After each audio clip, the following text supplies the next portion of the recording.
So we had our glue outside. So we've had this whole expression here. Again, that was the power of tens. I'm going to copy this wholesale, delete what was here, restore it to 1. And let's also try this on the inside one. Put that in there. Same thing, same exact thing. Um, I'm going to want to actually increment. This is why we have our sim version thing here. Let's increment the sim version to 1. Everything else can stay. And so now our next batch of 5 will reflect instead with the glue inside, with the glue outside that we're sure about and the glue inside that we want to vary. So what's going to happen there, of course, is the same thing, 1 to 10,000. 10,000 is actually what we already had, but it might be cool to see some breakup of maybe of the big pieces falling down. Like we are probably getting some. It's kind of hard to tell from out here, but maybe weakening it. You could even go more extensive, in your own work where you could say like, "Oh, I like this one and I kind of like this one too. Maybe I could try wedges between that." Obviously, you could certainly do that. You could say, "Well, I really like this strong look, but maybe the chunks, the clusters themselves would make it look different by weakening that." And we could spend a lot of time, and this is what you would do. Your role as an artist doing this would be mostly consumed by that kind of work. Is, well, what looks best? What parameters make my sim look best? For now, like I said, we'll stick with this one, and we will now wedge the secondary guys there, the inside rather, glue inside. So without further ado, let's go back over to Wedgeville, and let's render those wedges.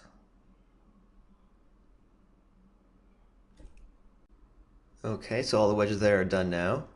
And we should really just be able to fly over to this wedges area and everything will be set because our control panel, which we actually lost over here, let's bring it back actually.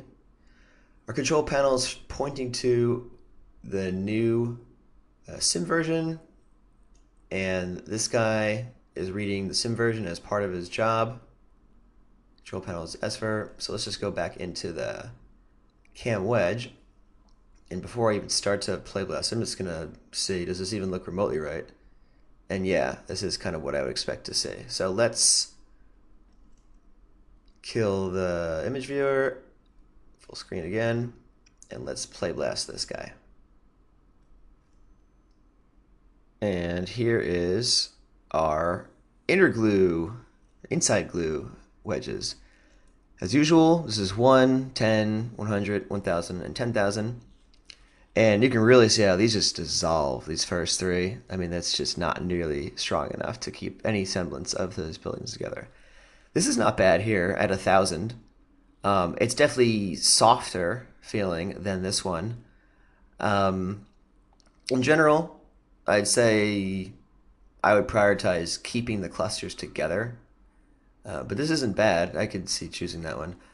For us, I'm going to say I'm going to go with this one again, the 10,000.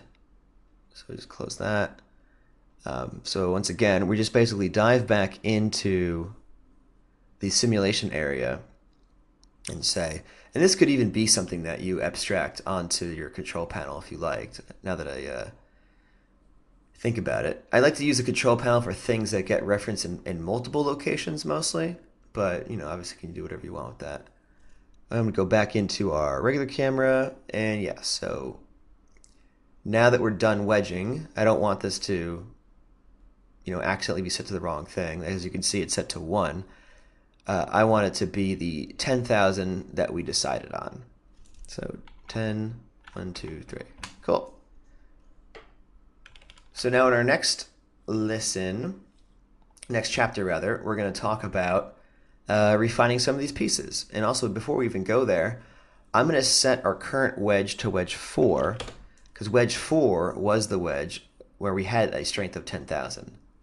That way, as we come back to here, this is that wedge. This is the one that you saw just then in the play blast that had the strength of 1 for the outside glue Strength of 10,000 for the inside glue. Great.